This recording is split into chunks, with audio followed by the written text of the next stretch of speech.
time's origin, to strengthen herself, Himiko set out for the resting place of ancient heroes, seeking the hidden truth of history along the way. Bygone days. A steed galloped across the land of Yamatai. Riding on its back was a masked warrior in white armor, accompanied by a young shrine maiden. They were heading toward the rumored site of the ancient Yamatai arena. The wind lifted the torn banners left on the battlefield, carrying the scent of death and destruction. Do you believe in the legend that I am sent from heaven? People expect someone like that to be incredibly gifted. So I've been doing my best, trying not to disappoint anyone.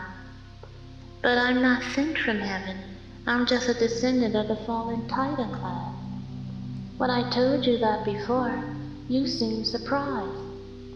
I had never heard anything like it. Warrior, do you really think a child can just fall from the sky for no reason? Whether it's a god, a human, a spirit, a demon, or anything else, everything has an origin and a reason for being. The same goes for the warrior who came down from the sky. There had to be a reason why the warrior was here, even if no one could discover what it was. Himiko looked at the one who had saved her so many times and taught her everything she knew.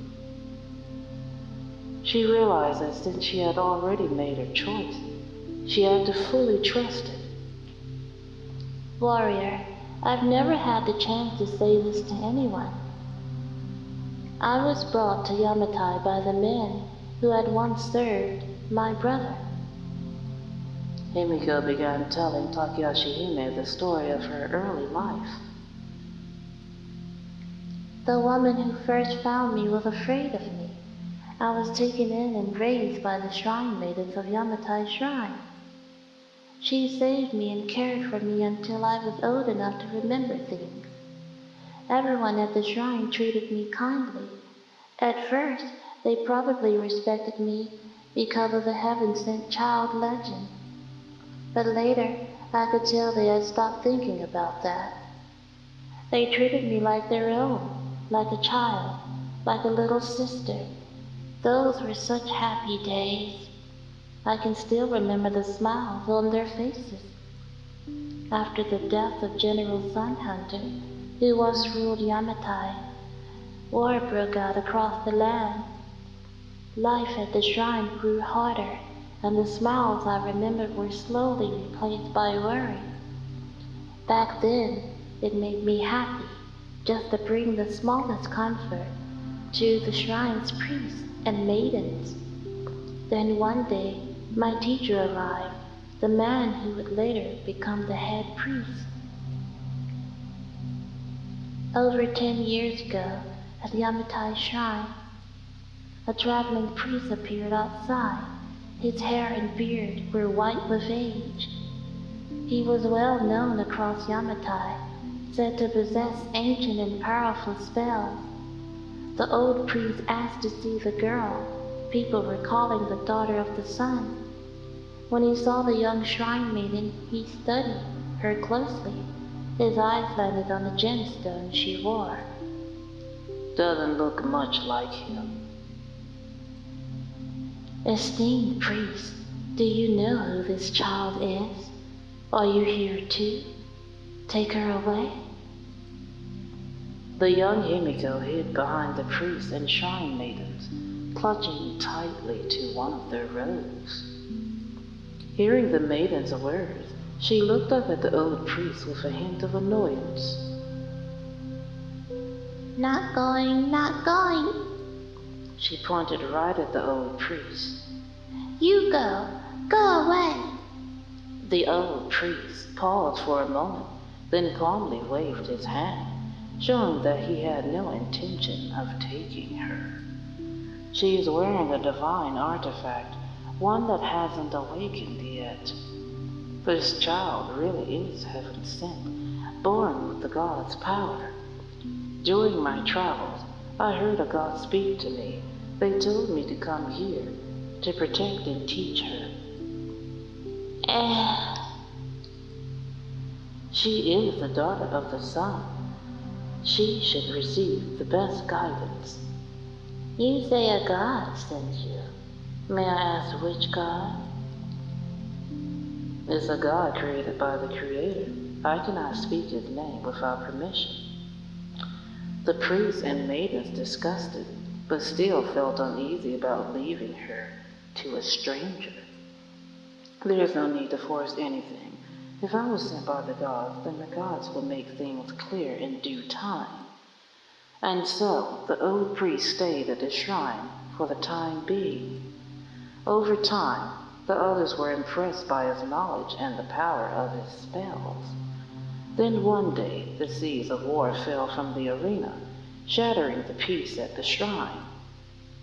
Open the door. Don't make us use force. Boom. The door was smashed open by rioters wielding swords. The soldiers stormed into the shrine, looting anything of value. Hey, look at that gem around that kid's neck. Looks expensive. Hey, give me that thing around your neck. It's not yours. The gem sparkled brilliantly under the sun, obviously worth a fortune. The man reached for it, but caught nothing. Himiko had stepped back. In that case, he raised his sword. It gleamed. Himiko clutched the gem tightly, staring at the descending blade, unfazed. Then a faint light began to shine through her fingers. Himiko marveled at the power. Threads of light danced between her fingertips.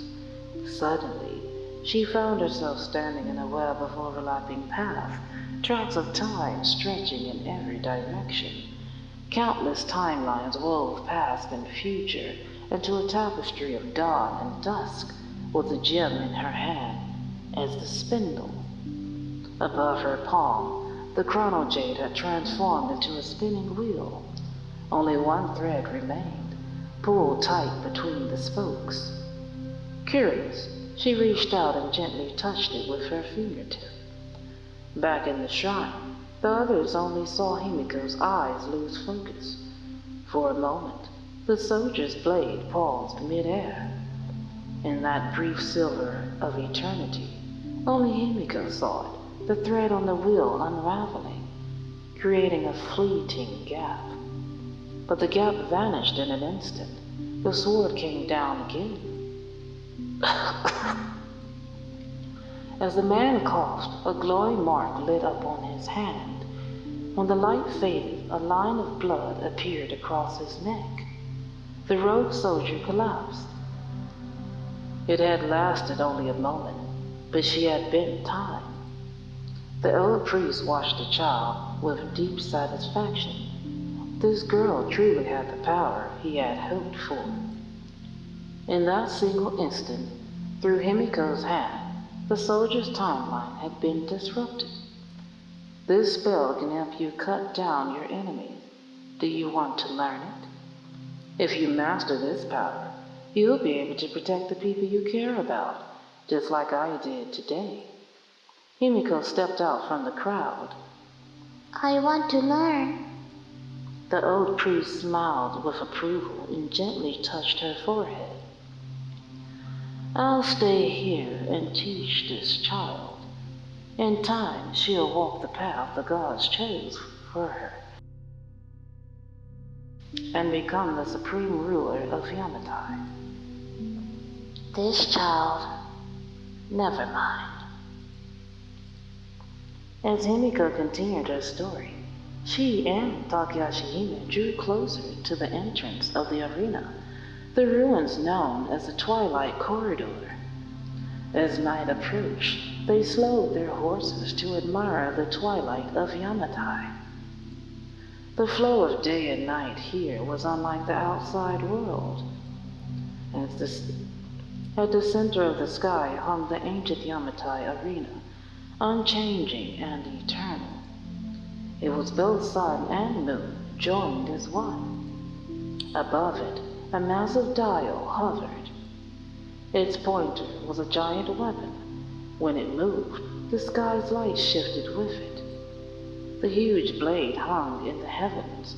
Every inch it moved changed the light across the land. As the last red glow of dust faded from the sky, the pointer's shadow aligned perfectly with the edge between light and dark. In that instant, the arena swallowed the final traces of twilight. Darkness surged outward, bursting with a chill of starlight and moonlight. In that brief moment where day turned to night, the sun's golden crown melted into a silver disk for all to see. The sun became the moon. The sky above Yamatai was nothing more than the face of a sundial. The two travelers stood side by side in the wilderness, watching the breathtaking exchange between light and dark. I heard that in other places, day and night don't change like they do in Yamatai. There, the sun sets and the moon rises from the other side. Have you ever seen a sunrise or sunset? I have. It's beautiful. The sun rises slowly, so gentle and soft. I want to see it myself someday. Takayashime looked toward the arena. Since the beginning of her memory, the Council of the Sun had always had normal sunrises and sunsets.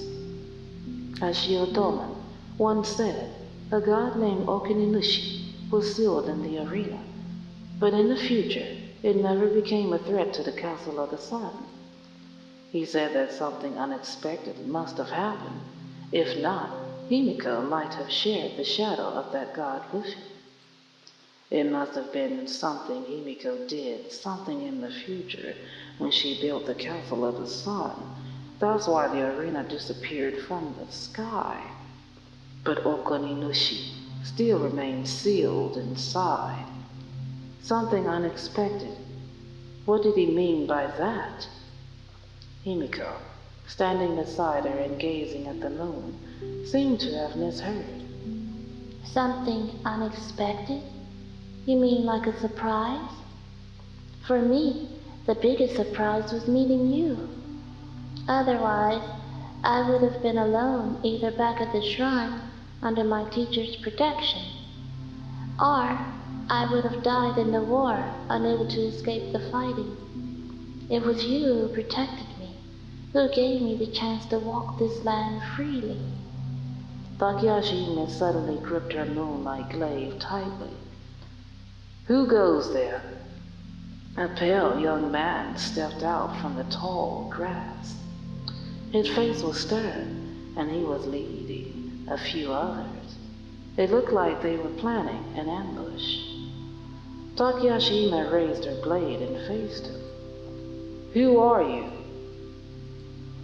That's my question for you. Why are you here? What are you up to? The rough sword in his hand was already the sharpest weapon in their village. We want to go to the Twilight Corridor. The Twilight Corridor? That place is in ruins. Why would you go there? I have no comment. The young man glanced warily at Takayashime's finely crafted sword. Its blade carried a power that made him uneasy. But seeing the warrior accompanied by a young shrine maiden helped ease his guard. When he noticed the gem hanging from Himiko's neck, he paused. It reminded him of something his father had said before he died. Miss, our village needs someone to calm the restless spirits, but with the war going on, we haven't been able to find anyone. Could you perform a ritual for us? Takayashime didn't sense any hostility from the young man, so she let Himiko decide. Please take us to your village.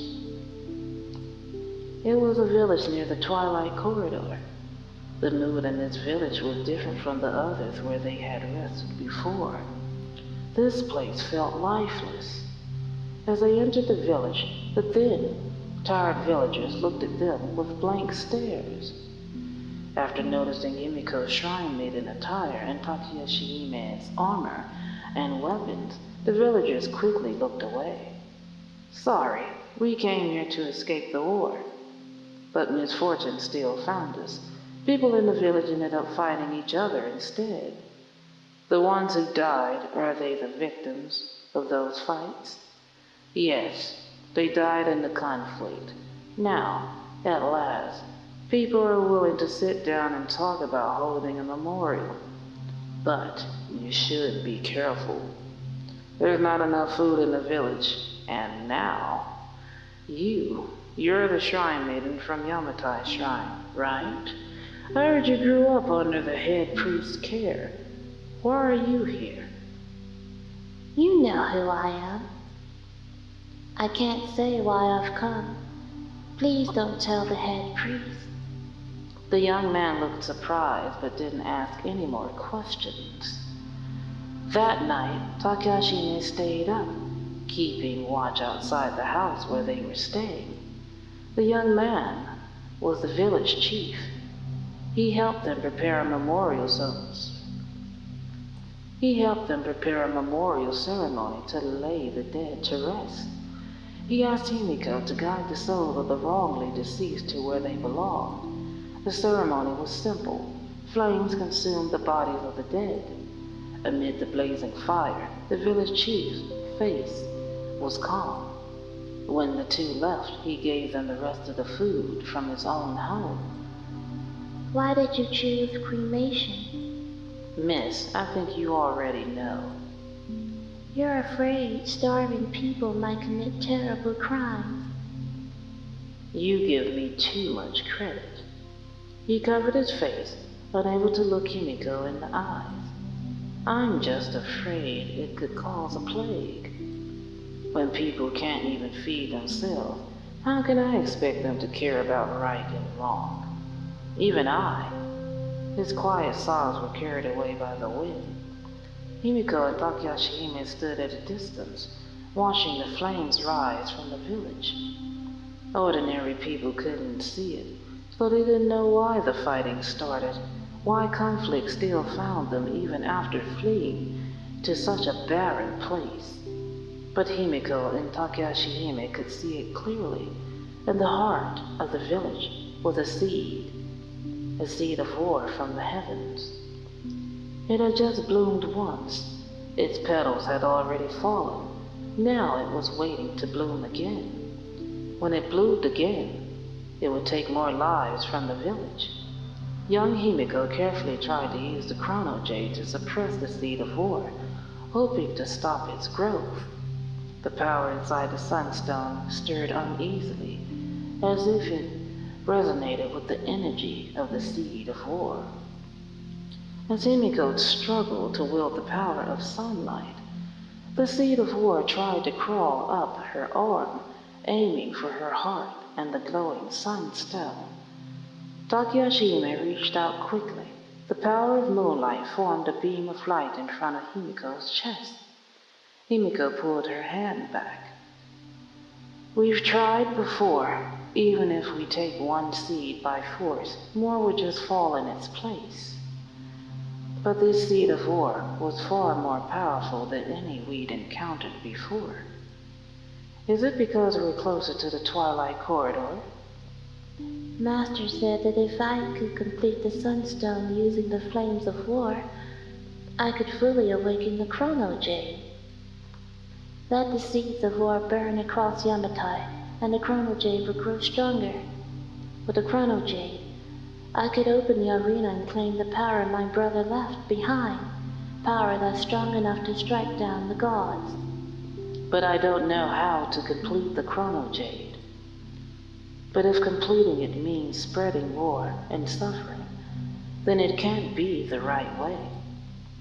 Master has powerful magic.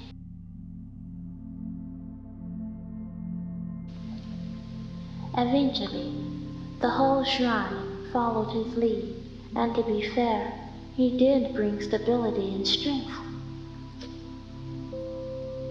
So even when I had doubts, I could only do what he said.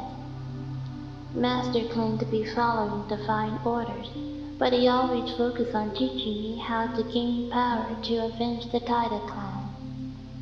Maybe he once served the Taida clan, or was close to them. Maybe he just wanted to bring back their glory too badly. But was my brother's death and the fall of the Taida really only caused by the 3 clans of Heian-kyo? Until I find out the truth for myself, I don't want to live out the rest of my life in the cage he built for me. She pointed at the sky where the arena hung.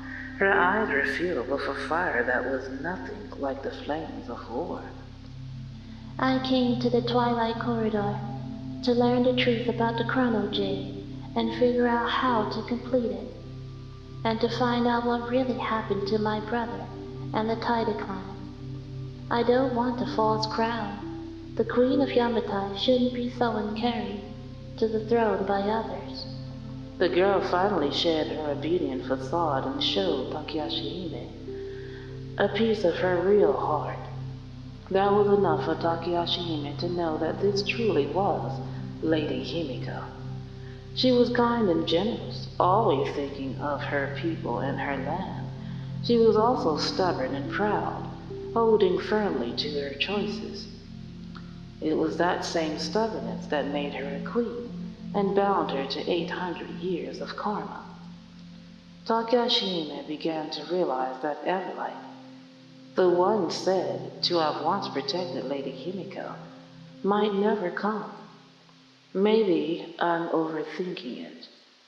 After all, even Everlight had denied protecting her.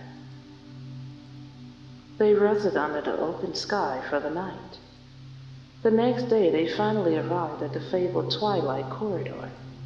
The place was now in ruins, but traces of its former grandeur were still visible among the broken structures. Massive stone platforms once used to lift people into the clouds stood abandoned, arranged in a ring. Each bridge pillar had a huge gate carved into it. This was once the gateway to the arena in the sky. Rusted anchor chains still outlined the arena's former glory. The arena had long been sealed, and the Twilight Corridor, its very point, was now nothing but ruins. At the center of the corridor, a gash split the main hall. It gleamed coldly, untouched by time or weather. It looked as though a giant blade had sliced it clean in two. That unseen blade still hovered overhead, ready to fall on whoever next reached their destined moment. In front of it stood a stone monument, carved with the glory that once belonged to Taida no Masakado. Ever since General Sun Hunter fell in Heian-kyo and the Taida clan was destroyed, no one had cared for the monument. Moss had grown thick over the scattered stones after so many years. This is the place. My brother is the one who built this monument. He once freed the people from the oppressive rule of the old Yamatai king. Sadly, he later became a tyrant himself. Himiko began clearing the weeds and rubble around the giant monument. Soon the area was clean. She stood before the monument and began to read the inscription aloud. The inscription was split into 2 parts. It looked like they had been carved at different times. This place records the deeds of a great hero. Taida no Masakado returned from the mound of 10,000 demons. All his suffering became the fire that burned within him. He defeated the false god and closed the blood-soaked arena forever. He freed the slaves and unified Yamatai. The lands of the Taida clan would become the realm of Tokyo, also known as the Eternal Realm. The second half was carved deep, as if someone wanted these next words to last forever. This monument honors his achievements and leaves a warning for those who come after. No matter how glorious the past, madness will lead to ruin. Even after more than 10 years, The grief and regret of the carver still showed through every stroke. Himiko ran her fingers across the engraved words. Do you think General Sunhunter see the first shackle he broke in his final moments? Or did he see himself, twisted and monstrous, reflected in the eyes of others? For a king lost to madness, could death have been the best ending? She turned to face Takayashi Hime. For a king lost to madness, could death have been the best ending? Time and space shattered. A tremor came from beyond time as Takayashi Hime's blade shimmered with moonlit tides. Invisible threads wrapped around her, pulling her into layered time. She was glad her mask hid her face. Warrior, warrior.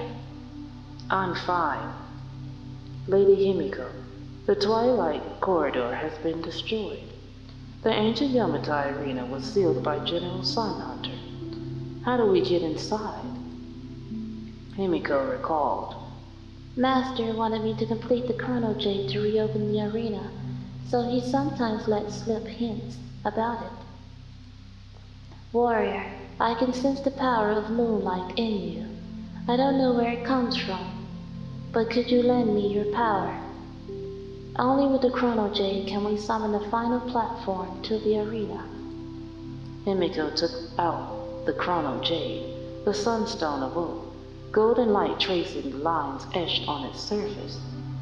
Daylight seemed to pour from the carved grooves. Takayashi touched the blue moonstone. Blue light instantly spread over her wrist. It felt like touching a corridor deep in the sea of time. Moonlight surged in waves, filling the moonstone. Between the two beams of light, an enormous eye formed from rings of stars. Within the eye, they saw countless overlapping visions. Under its gaze, the Chrono Jade transformed into a vast circular arena platform. Blood still stained the platform. They slowly approached the arena. From the ground below, the arena could always be seen overhead. But only up close could one see its true form. Levels of the arena floating among the clouds, the lowest level swirled with black mist. From the mound of 10,000 demons, the middle level bore traces of noble duels in gold lacquer. The highest level, where royalty fought, glittered with stars and thrones.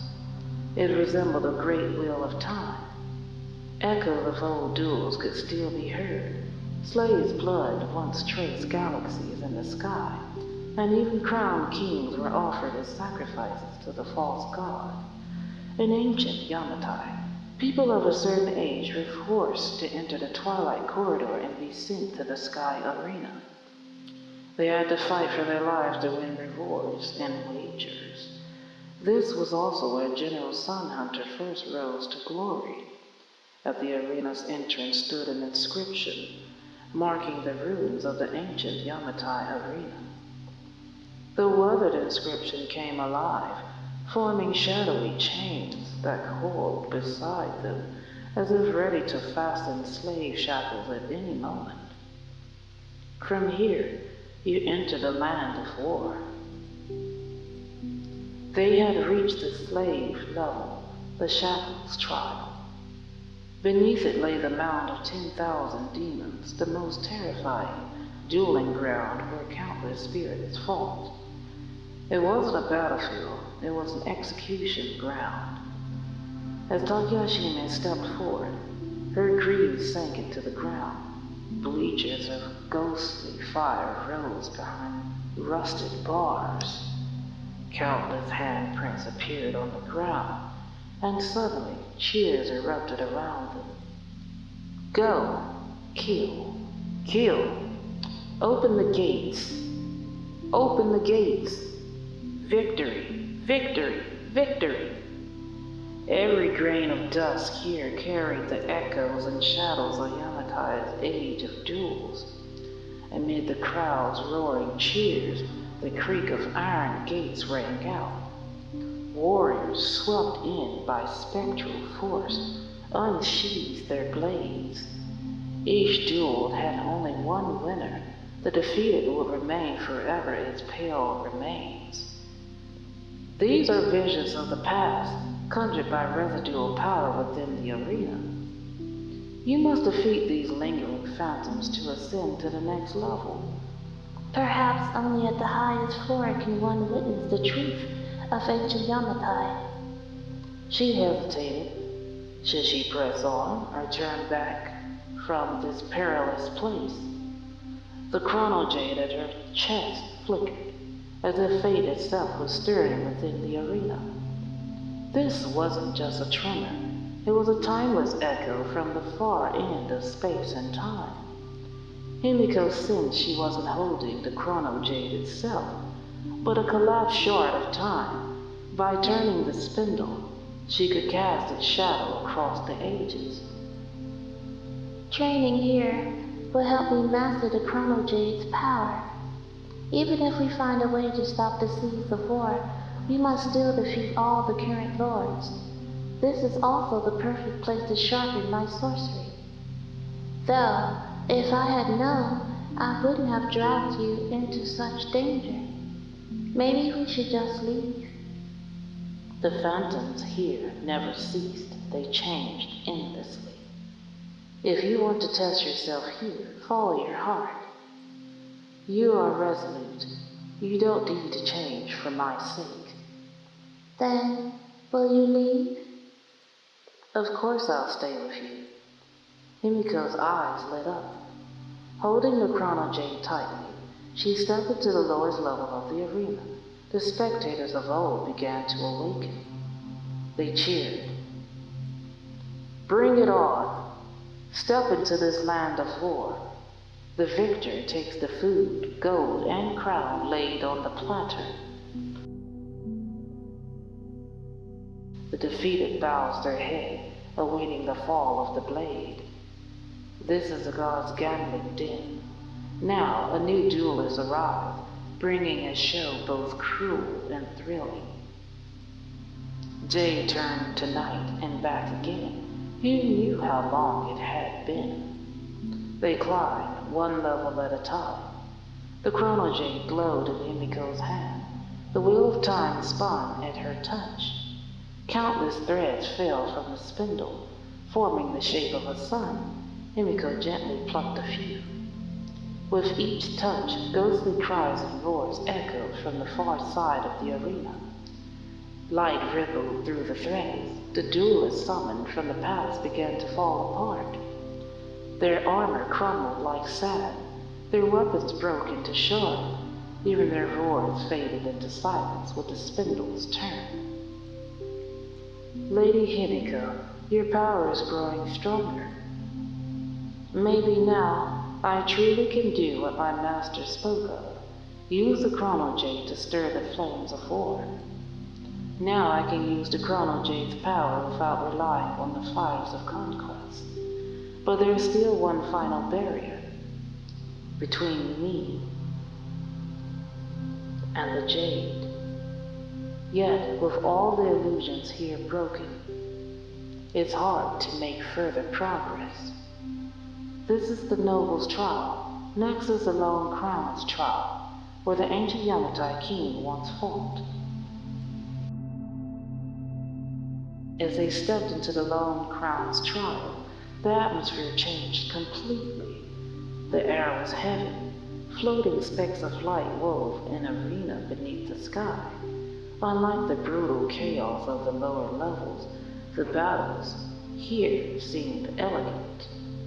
At the center stood a headless corpse suspended by ropes. Fungus sprouted from its armor.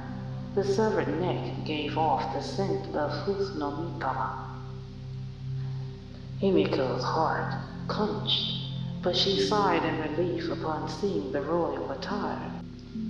It was a phantom left behind by the ancient king after death. As Himiko appeared, the ropes trembled, ghostly fire spread from the king's corpse. The ancient Yamatai king seemed to struggle to rise and walk toward Himiko. but the crimson light pinned him back down, as if forcing him to atone for past sins.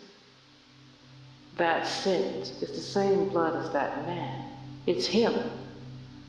Tairo no Masakado. I was supposed to kill him in that duel. Why? Why? Why did I lose? From the upper arena came the sound of battle. Hearing it, the phantom of the ancient Yamatai king curled up, trembling in fear. With the next clash of blades, he slowly crumbled into dust. Oh, great God, Okuninushi, we only followed your wager. And this story is too freaking long and getting on my freaking nerves. Himiko and Takayashi Hime listened grimly to the battle raging above. According to legend, the false god Okuninushi was slain by General Sun Hunter, and the arena was sealed forever. So that's what that was in the intro to this game. That's General Sun Hunter on the left. How a general all of a sudden got power to freaking... But okay, whatever.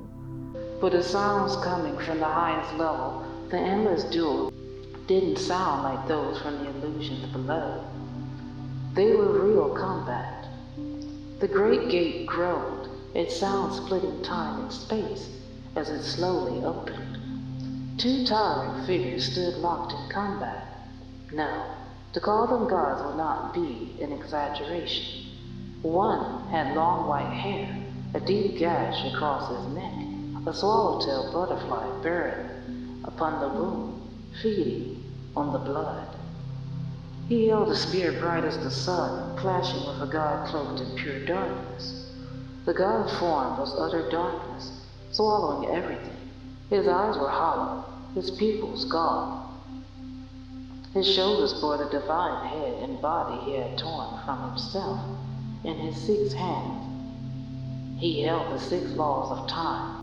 There go to number 6. Around the arena hung 6 bloody execution racks, each bearing a dismembered one-handed body.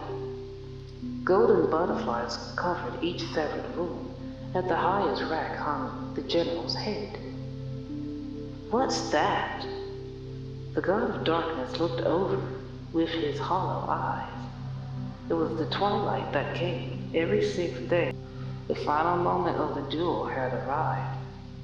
The white-haired general let out a fierce cry and drove his flame-wreathed spear into the dark god's chest.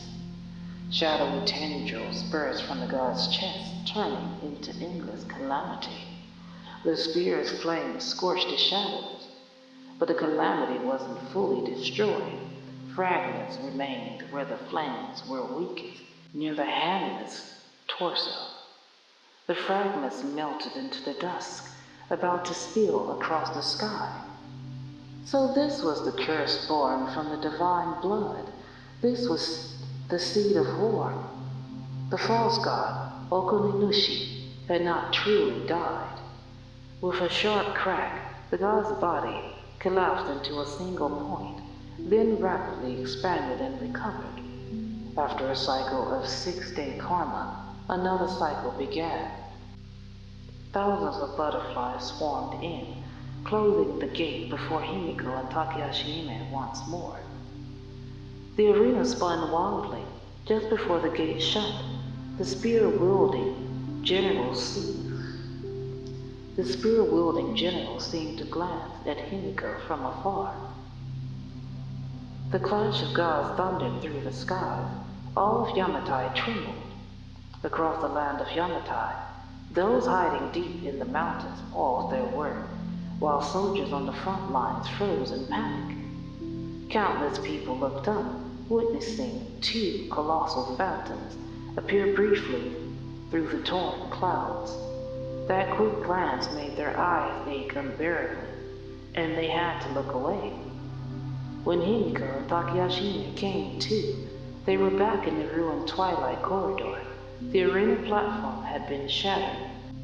In Himiko's hand was a single swallowtail wing, which flickered before fading away. A sword glowing with sunlight, slowly merged into her sun stela, a 1,000-year-old Taira art, a gift from the white-haired general.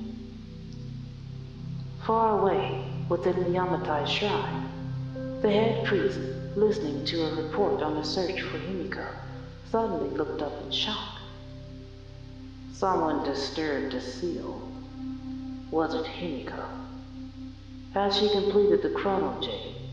Otherwise, how could she have entered?